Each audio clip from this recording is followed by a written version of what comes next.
مرشد کامل، کامل ایک ہوتا ہے، مرشد عامل ایک ہوتا ہے۔ مرشد عامل بس اس کے پاس میں تو دنیا ہی دنیا رہے گی، تجھے اولاد ہو جائے گی، تیرے کاروبار بن جائیں گے، تیرے لیے مالے بن جائیں گے، تو یہ ہو جائے گا، وہ ہو جائے گا۔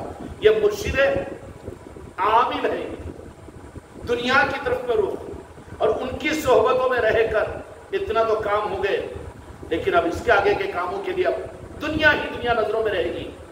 تو ان کا شمار ہر مرشد کامل نہیں ہوتا، بلکہ مرشد جن کے سامنے دنیا ہی دنیا ہو، دنیا کے اغراض ہو، جن کی صحبت میں بیٹھ کر یہ لالچ پیدا ہو جائے کہ اپنا یہ کام تو حضرت کو بولنے کی وجہ سے ہو گیا، اپنے پیر صاحب کو بولنے کی وجہ سے، اس کے بعد دوسرا کام بھی ان کے پاس سے بنائیں گے۔ بیٹھنے والے اور آنے والے اگر ایسے آنے والے ہیں تو وہ مرشد کامل نہیں بلکہ مرشد عامل ہے۔ وہ کیوں؟ جہاں گڑ وہاں مکھیاں نا، جہاں گڑ وہاں مکھیاں، پہاڑوں کے اوپر پتھروں کے اوپر مکھیاں اگر بیٹھے گی کیا؟ نہیں۔ تو پیر عامل کون ہوگا؟ جو لالچ دے گا دنیا کو بنانے کے چکر، یہ تعویذ، وہ گنڈے، یہ پلیتے، اور وہ پڑھائی کر لو، اس سے یہ تمہارا دنیا کا کام بن جائے گا، تمہاری یہ مصیبتیں دور ہو جائے گی، اور اس کے بجائے یہ اس کے یہ پیسے، اس کے وہ پیسے، اس کے وہ مرغے، اس کے یہ تعویذیں، اور دنیا یہ پھر پیری مریدی بھی تو بکتی ہے نا، ایسے کم ہے کیا؟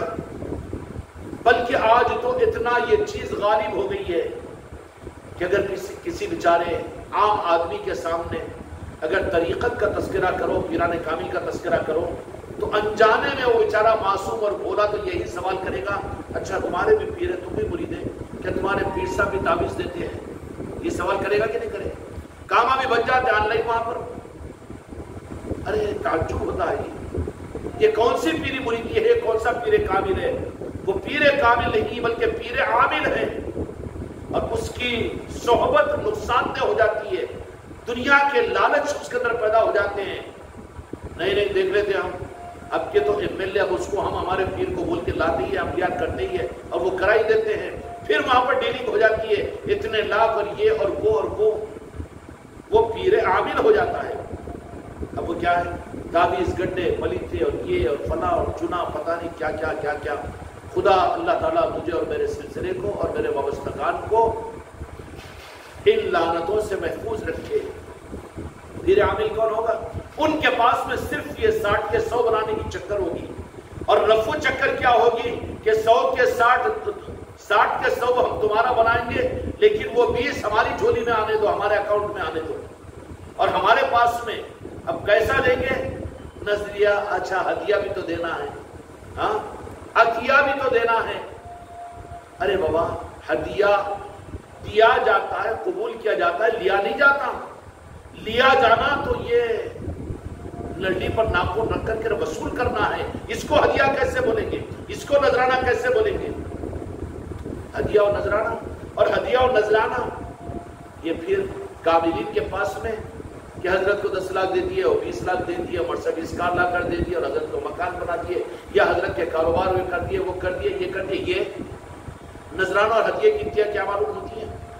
نذرانے کی ابتدا تو پھوکٹ کا راستے کا ایک پھول کہ جس پر ایک پیسہ آپ کا خرچ نہ ہو، لیکن جا رہے ہو اپنے پیر کی خدمت میں، کوئی حیثیت نہ بھی ہو، تو جب احساس پیدا ہو جائے کہ میں اپنے پیر کے پاس جا رہا ہوں یا اللہ والوں کے پاس جا رہا ہوں، تو وہ اگر اس کی حیثیت نہ ہو تو راستے سے آتے ہوئے پھول توڑ کر کسی جھاڑ کا لے کر آ لے، یا سوکھی 2-4 لکڑیاں لے کر آ لے کہ یہ حضرت کی اور پیر کی خانقاہ میں کام آئے گی، میری طرف سے نذرانہ اور ہدیہ۔ ہدیہ پھوکٹ سے شروع ہوتا ہے، اور ہدیہ اور نذرانے کی انتہا کیا ہوتی ہے؟ ہدیہ اور نذرانے کی انتہا کیا ہوتی ہے؟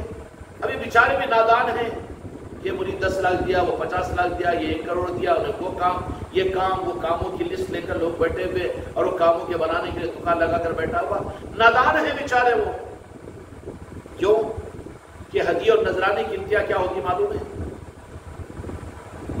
قرآن مجید کے اندر اللہ تبارک و تعالیٰ نے فرما دیا اس طرف میں کہ جس کا مفہوم یہ ہے، ایمان والوں کی جان و مال کو ہم نے اپنی نعمتوں اور جنت کے عوض میں خرید لیا۔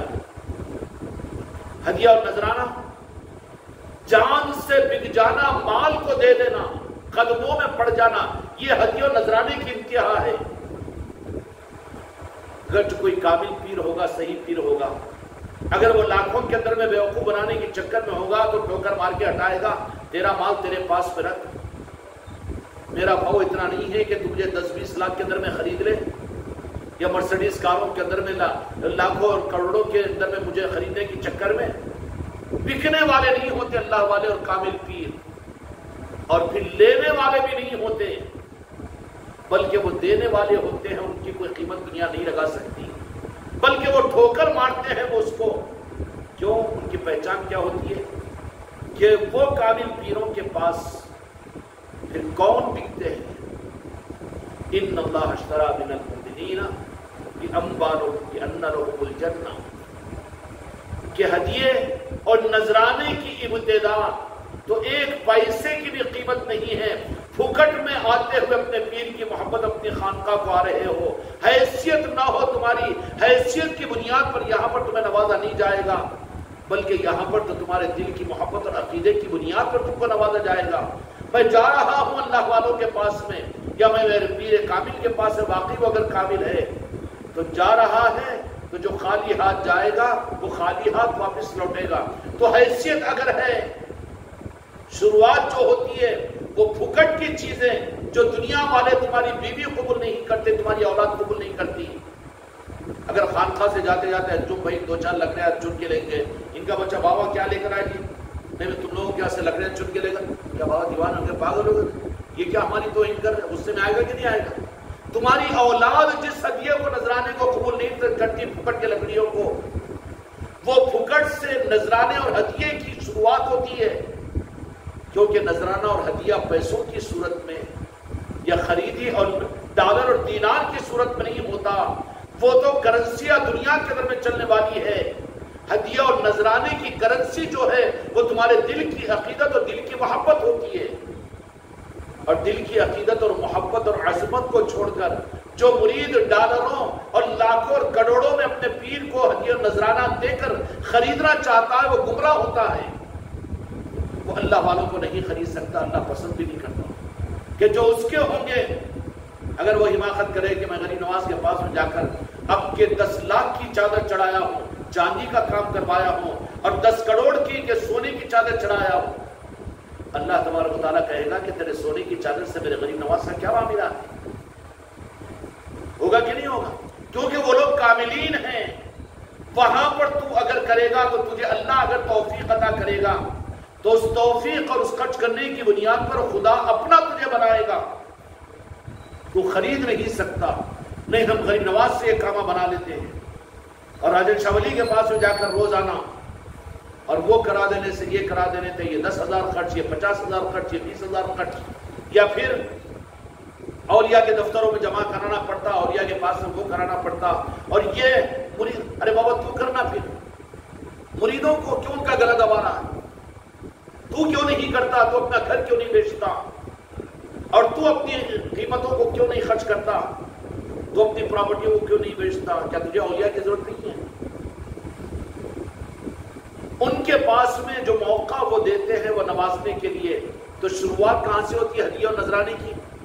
رخ بدل گیا نا جی، جیسے اللہ تعالیٰ نے نماز کا حکم دیا، اب یہ اٹھ بیٹھ کو نماز سمجھ لیا نا جی، 2 منٹ کے اندر میں 4 رکعت پڑھ لیا، احسان کرا گیا میں، اچھا اللہ کا حق ادا کر دیا، یہ نماز ہے؟ یہ نماز پڑھ کر خدا کی نظر سے گرے گا۔ نماز پڑھنے کے بعد میں تکبر پیدا ہو جائے گا اس کے اندر میں، یہ اٹھ بیٹھ کی نماز والا کہے گا میں تو نفل بھی پڑھنے والا ہوں میاں، جنت تو میری رجسٹری ہے، تم فکر کرو اپنی، ہم کو کیا ضرورت ہے مرید بننے کی؟ اور پھر پیر مریدی کی بات ہمارے سامنے کیوں؟ عاجزی اور تابعداری کی کساری کی بات ہمارے کو کیوں نہیں معلوم؟ ہم حاجی ہیں، ہم عمرہ کر کے آئے، اور ہر سال ہم 50 لاکھ کی زکوٰۃ نکالتے ہیں، اور اتنے غریبوں کے کیسی نسبت پیدا ہو جائے گی اس کے اندر میں؟ یہ پھر یہ تابعداری کے لیے عاجزی کے ساری زانوے ادب طے کرنا، مرید بننا، کسی کو اپنا سرپرست ماننا اور کسی کے سامنے جھکنا، یہی تو جھکنا نہ ہونے کی علامت کی وجہ سے وہ کسی کو اپنا پیر نہیں بناتا، اور پیر بھی بنایا تو پیر کو خرید لیتا ہے، پیر کو خرید لیتا ہے۔ کیوں؟ ارے ماشاء اللہ آئیے آئیے آئیے آئیے بیٹھیے، ماشاء اللہ انہوں نے خانقاہ بنائی، انہوں نے مسجد بنائی، اور انہوں اتنے لنگر لٹاتے ہیں، اجمیر کو جا کے 10 لاکھ روپے خرچ کرتے ہیں، انہوں تو یہ صاحب ہے، انہوں تو وہ صاحب ہے، انہوں صدر صاحب ہے اور ادھر صاحب ہے۔ ارے بیچارے صدر صاحب کو بھی تو تھام کر رکھتی ہے بازو، اس صدر کو، صدر کی ترقی اس میں ہوتی، اس کو قدموں میں جھکا کر اس کے نفس کی اور اس کے تکبر کی اصلاح کی جاتی۔ لیکن جو پیر عامل ہوتا ہے ان کا مطمع نظر بھی دنیا ہوتی ہے کہ کسی طرح سے دالو پر تیل ڈال کر کچھ نہ کچھ وصول کر لو، اور یہ وصول جو کیے جاتے ہیں یہ نذرانے ہدیے نہیں ہوتے۔ جیسے لوگ نماز صرف اٹھک بیٹھک کو نماز سمجھ لیتے ہیں، تو جہاں کے مالک میرے آقا نے ارشاد فرمایا کہ جو ایسی نماز پڑھے کہ جو اپنی نماز سے خود مطمئن نہ ہو، اللہ کالے کپڑے میں لپیٹ کر اس کے منہ پر مار دیتا ہے، چل لے جا تیری نماز۔ جس کو تو نماز سمجھنے کو تیار نہیں ہے، جس نماز کے اندر میں خضوع نہیں ہے، استحضار نہیں ہے میرا، اٹھ بیٹھنے کو مجبوری کی نماز تو پڑھ رہا ہے، ایسی مجبوری کی نماز لے جا تیری نماز تو واپس کالے کپڑے میں۔ اور وہ نماز بدعا دیتی ہے کہ جو حشر یا اللہ تو نے اس بندے اور نمازی نے میرا کیا، جس اجلت کے ساتھ میں اور جتنی بے اعتنائی کے اور بے استحضاری کے ساتھ میں اس نے تیرے عمل کو خراب کیا، یا اللہ تو اس کو برباد کر دے۔ نماز کی بدعا ہوگی نا نمازیوں؟ نماز اس کو سمجھ لیا نہیں ہے، ظہر پڑھا، عصر پڑھا، مغرب پڑھا، عشاء پڑھا، فجر پڑھا، یہ نفل پڑھا، وہ تہجد پڑھا، وہ اشراق پڑھا، وہ چاشت پڑھا، اور یہ اوابین پڑھا۔ ارے ماشاءاللہ یہ نماز ہے؟ نماز کیا ہے؟ نماز معلوم کرنا پڑے گا کہ نماز کاملین کی نماز کیسے ہوتی ہے، کہ کاملین کی نماز وہ کہ جب استحضار میں ممنوع ہوتے ہیں تو کہنے کے لیے ہم کو تو شرم آتی ہے ہماری نمازوں کا کیا حال ہے۔ تو ایک تو ہوتا ہے پیر کامل اور ایک ہوتا ہے پیر عامل، اور عامل والوں کے چکر بس یہ کام ہو گیا نا، اس کے بعد نہیں ہے، اس کا تو ہو گیا معاملہ، یہ ڈیلیٹ تو ہو گئی، اب اس کے بعد کا کام، اس کے بعد سے پھر ایک نیا آپشن کام کرانا پڑتا ہے، ہاں اس کے لیے یہ، اور ایسے ہی لوگ وہاں پر جمع ہوں گے، کیا ہے، رشوت دینے والے، حضرت یہ کام کرا دیجیے، ماشاءاللہ پھر تو آپ کو بھی ہم خوش کر دیں گے۔ یہ ڈیلنگ ہوتی ہے کن کے پاس میں؟ اس کے لیے یہ اتنے، یہ اس کے لیے اتنے، یہ اس کے لیے، ہے کہ نہیں رے بابا؟ ایسے بھی عاملوں کو لوگ پیر سمجھ رہے ہیں، عامل پیر نہیں ہوتا، عامل پیر نہیں ہوتا، پیر کامل وہ ہوتا ہے جو فرش پہ بیٹھ کر عرش والے کے ساتھ میں جڑا ہوا رہتا ہے، اور ان کے پاس میں آنے والوں کو وہ ان کو اپنی تابعداری میں، اپنی محبت میں، اپنی غلامی میں، بلکہ عرض کر دوں اپنی بندگی میں چلاتا ہے۔ وہ کسی بندے کا بندہ بن کر بندگی سیکھ لی میں نے، اپنا بندہ بنا کر اس کو بندگی سکھاتا ہے، اور ان کے ہدیے اور نذرانوں پر وہ نظریں نہیں رکھتا، بلکہ ان کی دل کی محبت اور عظمتوں کے اوپر۔ تکبر کے لیے نہیں کہہ رہا ہوں میرے بچوں، یہ چونکہ پریکٹیکلی نظام ہے اس کے لیے عرض کر رہا ہوں کہ ہمارے مریدین ہمارے پاس، ہماری محبت کے اندر بعض ہماری مریدان جوار کی روٹیاں حیدرآباد سے ڈال کر ہمارے کھانے کے لیے بھیجتی ہے، تو جن لوگوں کے پاس میں بڑے بہترین قسم کی بریانیاں وغیرہ وہ بھی آتے رہتے ہیں۔ آج رب اس کا مطلب کوئی دوسرا مت لو کہ تم لوگ بھی لانا شروع کر دو، تو نہیں، بالکل حکم نہیں ہے، جو کہ منافق بن جاؤ گے، تم بھی سودے باز بن جاؤ گے۔ تمہاری محبتوں کی وجہ سے ہم جو قبول کرتے ہیں بہترین اور اعلیٰ درجے کے بریانی اور بڑے چیزوں کے مقابلے پر جو جوار کی روٹی ہمارے، اس کا مطلب یہ بھی نہیں ہے، لیکن ہم بھی یہ دیکھتے ہیں کہ وہ کس محبت کے جذبے کے تحت میں اور جس عظمت کے تحت میں اور کس عظمت کے ساتھ میں وہ ہم کو اس میں روحانیت بھی ملتی ہے۔ ارے حضرت کو پیر صاحب کو لے جا رہے تو ذرا کچھ تو بھی جوار کی روٹی لے جانے کی چیز ہے کیوں نہیں ہے؟ وہ بریانیوں سے زیادہ اس میں روحانیت ہوتی ہے، اس میں محبت ہوتی ہے، اس کے اندر میں کہ میرے پیر کے لیے اس کا ڈرنا، اس کا عقیدت اور محبتوں کے ساتھ میں وہ کرنا، وہ اس میں نورانیت کو پیدا کر دیتا ہے، کمالات کو پیدا کر دیتا ہے۔ وہ کیا آیا یہ نہیں دیکھتے، لیکن کیسے آیا اس کو دیکھا جاتا ہے۔ اس لیے ان نظاموں کے اندر میں پیر کامل کی جو پہچان ہوتی ہے وہ یہ ہے کہ وہ ہدیے اور نذرانے لینے والے، ہدیے اور نذرانے کی بات قیمت لگانے کے لیے نہیں ہوتی، بلکہ ہدیے اور نذرانے کی شروعات ہوتی ہے بغیر پیسوں کی چیزوں سے اگر حیثیت نہیں ہے، ورنہ 10,000 5,000 1 لاکھ 10 لاکھ یہ نذرانے یہی ہدیے، تو مسکین اور غریب آدمی تو پھر ہدیہ اور نذرانوں کی اس سنت اور اس نعمت سے بھی محروم رہے گا نہیں، کوئی محروم نہیں ہوگا، بلکہ وہاں پر اس کی شروعات جو ہوتی ہے بغیر پیسوں کی چیزوں سے، جس کے پاس کچھ نہ ہو وہ بھی ہدیے اور نذرانوں کے ان اعلیٰ مقام اور ان مراتب پر پہنچ سکتا ہے۔ میں مثال دے دیا، راستے سے آتے ہوئے جنگل سے لکڑیاں اٹھا کر لے کر آنی، کیوں لے کر؟ نہیں، ہمارے پیر کی خدمت، پیر کیا کرے گا؟ خانقاہ میں استعمال کرے گا، پیر کی خدمت میں لے کے جا رہے ہیں، کوئی پیسے نہیں، پیسے کی ضرورت نہیں ہے کیا ضرورت؟ یہاں سے شروعات ہے، اور اعلیٰ ہدیہ اور نذرانہ کیا ہے؟ میں لاکھ دے دیا، میں 10 لاکھ دے دیا، میں 50,000 دے دیا، میں 10,000 دے دیا، ارے تیرے پیسوں کی بنیاد پر وہ پیر کامل نہیں ہے، پھر وہ پیر عامل ہے۔ اتنا دو تو لکی ڈرا اتنا تجھ کو نکل جائے گا، اتنی کی بشارت تجھے سنا دے گا اور اتنا تیرے کامہ بنا دے گا، پھر وہ تو مٹکاڑی بن جائے گا مرید، کوئی بھی کام اٹکا، پیر صاحب کہاں، پیر صاحب بھی ہو رہا ہے، تیرا کام ہو جاتا، پر تو بھی ذرا خیال کر لینا، لا حول ولا قوت الا باللہ۔ ایسے کیا مزمل دیکھا کہ نہیں ایسے پیروں کو سنا بھی ہوں گے نا، ہاں پیری مرید ایسی بھی چل رہی ہے دنیا کے اندر، لیکن وہ پیروں کو پیر مت سمجھو، پیر کامل نہیں بلکہ پیر عامل ہے جو خود دنیا طلب کرنے والے ہیں مریدوں سے۔